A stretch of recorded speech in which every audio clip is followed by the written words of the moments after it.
circumstances play an important part in any success. If you look at even, the likes of sort of Chelsea, if you look at even Dyche at Everton at this point, is extremely successful with a formula at Burnley, but it hasn't replicated at Everton. So, these are, circumstances that work in a specific environment, but they're not always going to be successful. But by and large, what they do is they give you kind of a platform, maybe some base kind of stuff to be looking at and saying, all right, well, maybe this is what we need to do.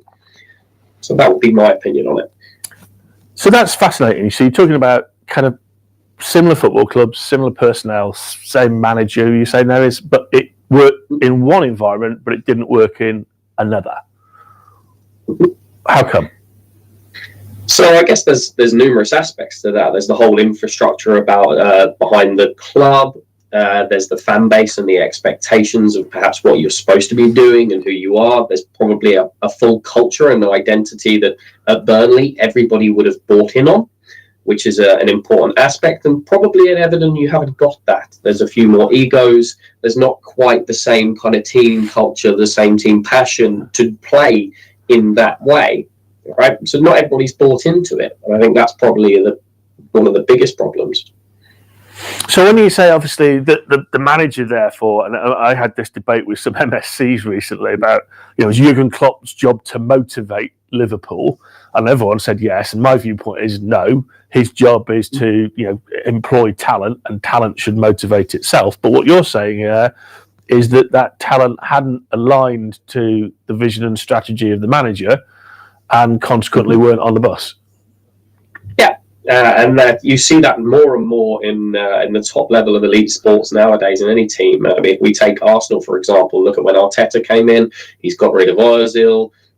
He's pretty much got rid of anything that he sees as deadwood, same as Aubameyang, anybody who doesn't quite, fit to that ideal of his non-negotiables, of his cultures, the way that he wants to set in the life at that club and what that club should be like. So I think you see that very commonly now at the absolute elite level. Everybody's got to buy into this strategy, this passion.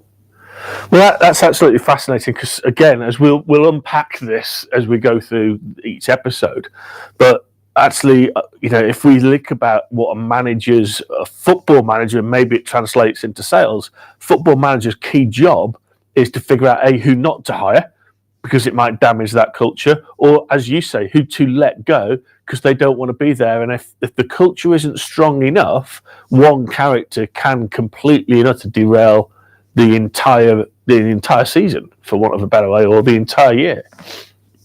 Yeah, absolutely. And you see this across the board, whether it be the All Blacks, they have a no challenging people, to say it's not the technical term, but yeah, they have this, and pretty much all of the teams are having this right now. And they're trying to create this aspect around the team, right? It's all about us as a team and as a collective.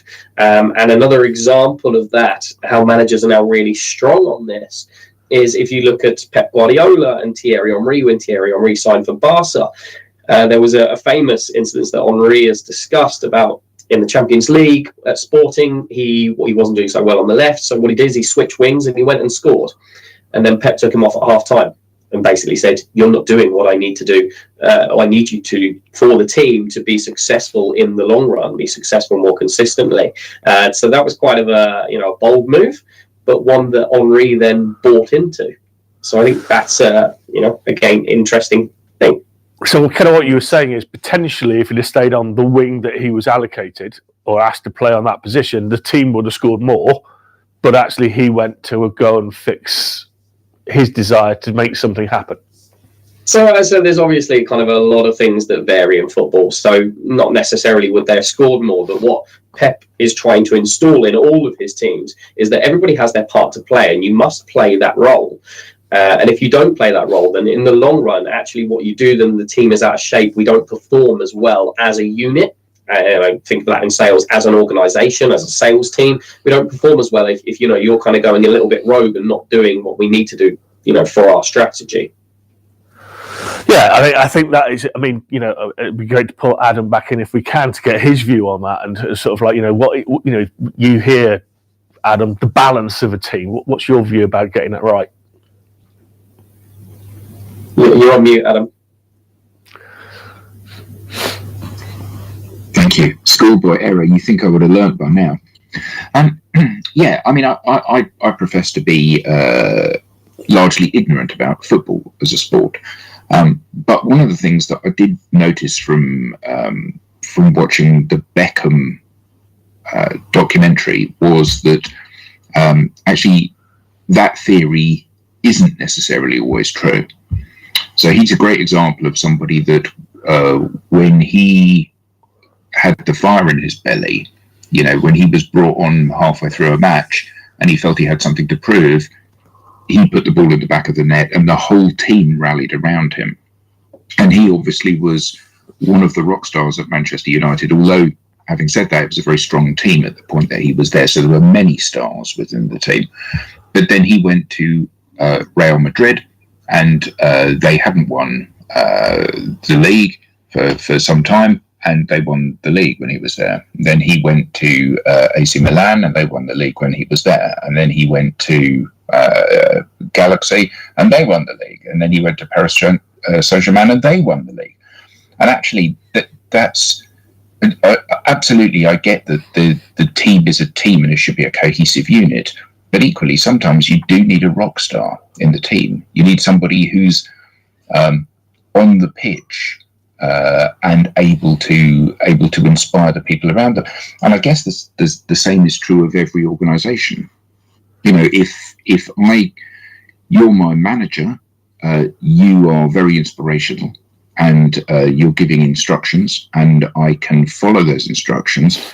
However, seeing the guy on the next desk to me performing and getting huge success inspires in a very different kind of way, doesn't it? It's a very hands-on, pragmatic, tactical kind of inspiration. Yeah, I think, there's variability in all of this, right? If you look at Beckham and you look at what actually they were talking about in the documentary, they had the Galacticos beforehand, and that was a bunch of star individuals that didn't work as a team, and they weren't anywhere near as successful as they were. You take Harry Kane now at Bayern Munich, he's gone over there having an unbelievable season. They've not won the league for the first time in how many years? So, there's both sides to it, but of course, let's take back the Messi days of Barcelona, one absolute rock star in a team of stars, but everybody in their team knew their role and played that role, and just basically their tactically, they admit their points, just get the ball to Messi because he will make things happen. So of course, yes, there is an aspect of it, but if you have broken parts in the other place of a team, then you can have a rock star all you want. The overall performance of the team is not going to be as successful. Yeah. I think that's probably the variability in it. Well, but to both of you here, the piece is it the attitude? So, Adam, you started off by saying you were blown away by actually the attitude and actually what a guy he is. Mm. So I'm sensing you were possibly quite sceptical about, I'm going to enjoy this. He's actually going to come across as a real, bottom, for want of a more particular word. But actually, he wasn't. He actually had the right attitude. And how many times have you seen the rock star who doesn't want to do any work, who doesn't want to run back and doesn't track back? And actually, that actually means that the rest of the team aren't motivated to do anything. Yeah, and I think that it's the work ethic, not just on the pitch. This is wider than just football. This is the belief that is baked into people. I will keep practicing that. So yes, when I'm in my work environment, I will make lots of phone calls, send lots of emails, do lots of posts, go to lots of events, yada yada yada. But also, and I've worked with some people that have been rehearsal fanatics.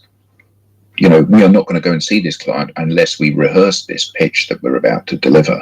Right. And I think that doing the work behind the scenes, like Beckham, seeing as we're talking about football, where what he would do is he would take a bag of balls out onto the pitch and he would kick ball after ball after ball after ball after ball after ball after ball while everyone else was in the bar having a few beers. He would just keep working, and that shone through in his ability. And I think that one of the things that you see in a work environment from people that are incredibly dedicated and focused is that they're always happy to rehearse it again, rewrite it again, do it again, to be as good as it can possibly be. And actually, that's the message that needs to go out. It's not like, oh, I can perform when I go into a pitch. Yeah, well, that's really nice. But actually, it's that backstory. You know, how much work do you do ahead of that pivot point to make sure that my guitar teacher said, it's no use rehearsing it until you can get it right. You must rehearse it until you can't get it wrong. And I think that idea of it being automatic to do things the right way is so crucial to success. Yeah, what I love about this is, obviously, Dayle, we're talking about football and sport, and we'll be doing this weekly. Adam, you just interjected there on musicians. There's and Dayle, I don't know if you can chip in on this, but there is a lot of work that has been done about deliberate learning and deliberate practice, but not a lot that's linked it to sales. Because actually, Adam, to your point, sales go, no, it's deliberate performance, which is to me a very lazy way of saying I can't be bothered to have a deliberate learning mentality, and I'm certainly not going to actually shed out some time to do deliberate practice. So you're right, I'm going to literally in that example pitch up and actually do it in performance. It's like, well, I haven't done any learning and I haven't practiced. And yet Usain Bolt just didn't turn up for the 100 meters, did he, at the Olympics and go, you know what? This is it. This is deliberate performance. He did what? How many hours and hours of checking his stride, checking his nutrition intake, getting his head in the right place, even to do that 100 meters at the time. Yeah, sort of mentality I live by in what I do. It's look at the process, not the outcome. Because if you look at the process and break down the process, do the right behaviors, have the right attitudes throughout all of those behaviors, and then eventually you'll get the right outcomes. Of course, there are variable aspects in anything, in football and sales. You know, sometimes you do all the right behaviors and not get the right result. But that doesn't mean that what you did, anything was wrong.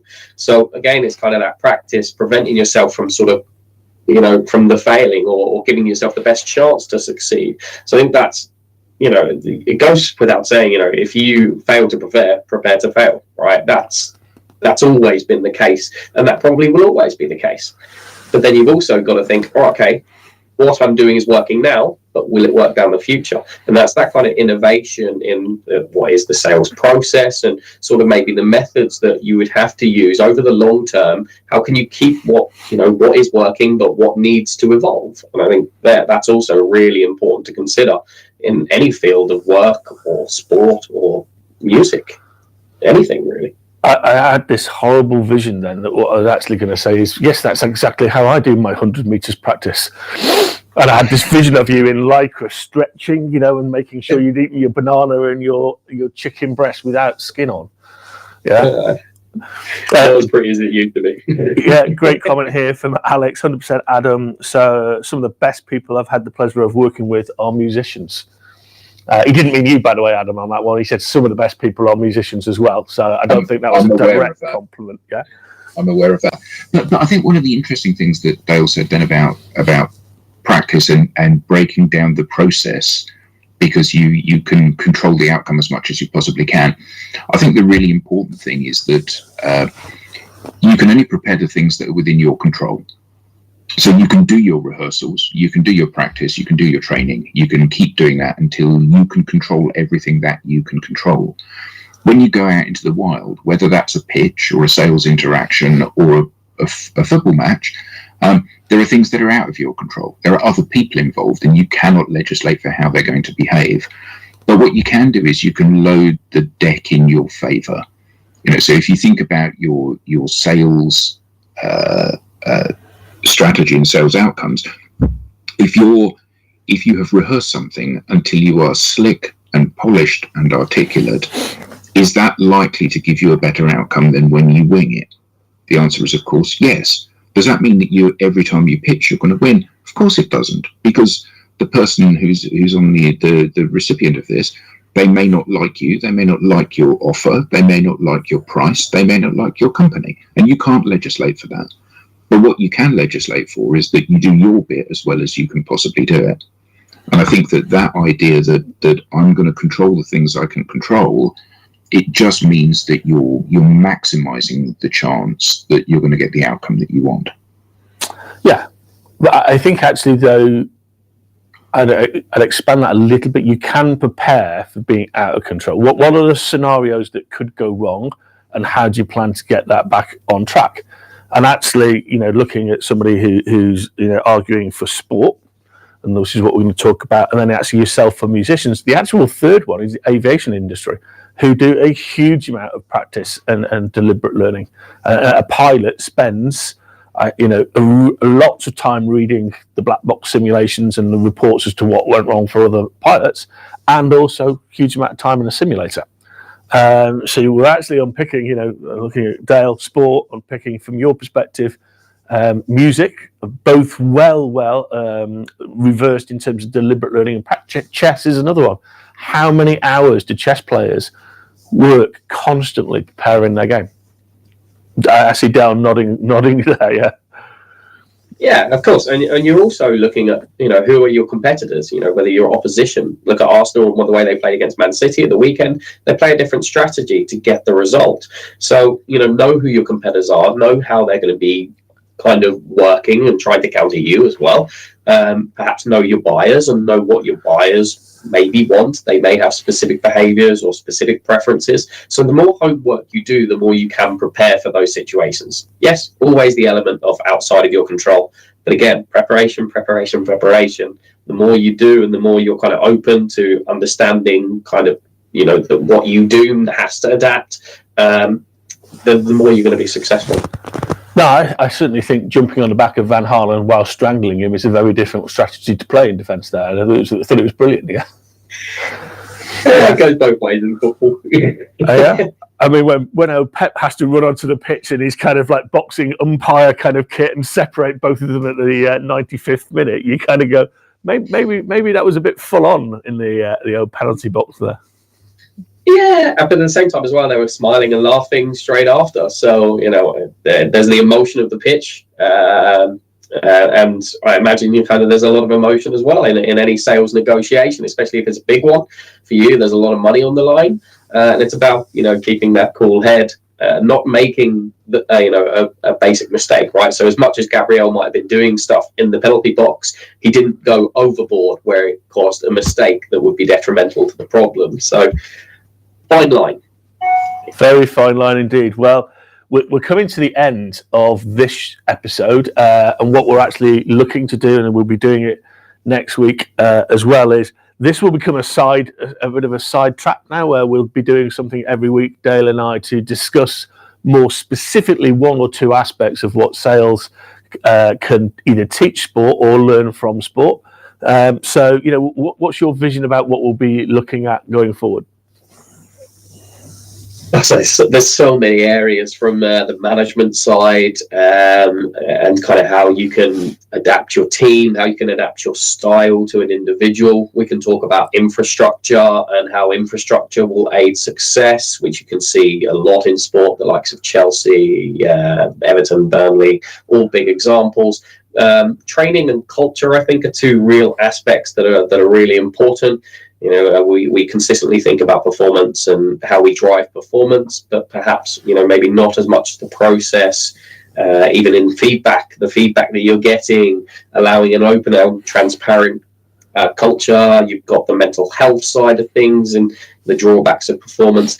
There's so many things that we'll cover. So that's kind of just a slight insight into some of the topics that will get discussed throughout the rest of it. I'm really looking forward to it. I'm so impressed that you're going to be weaving Burnley into all of this. I mean, who knew that we would be bringing Burnley's kind of parallel to Sales TV over the next few weeks? But I'm really looking forward to this. I think it's going to be really exciting.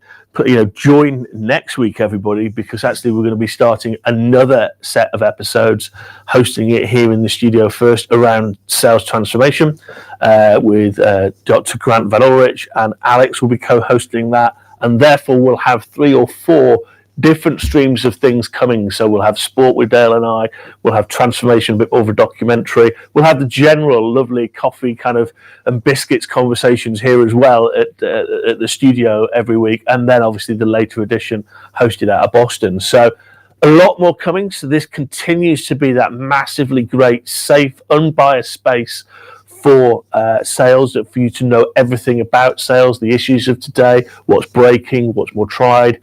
Really excited that Dayle is going to be looking to co-host going forward. Knows a damn sight more about sport than I do as a lecturer in sports marketing. But we've also got Helga coming back in a couple of weeks, which is going to be a really cool episode as well. So thank you for tuning in. Please do let us know via the webpage future things that you would like to discuss, and maybe actually, Adam will be popping up one talking about musicians and deliberate practice and what that can teach sales.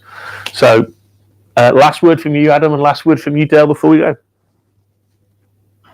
Yeah, fascinating discussion, and I think that these relatively new concepts for how sales teams can improve their performance around practice and building a real team are crucial kind of cutting edge thoughts.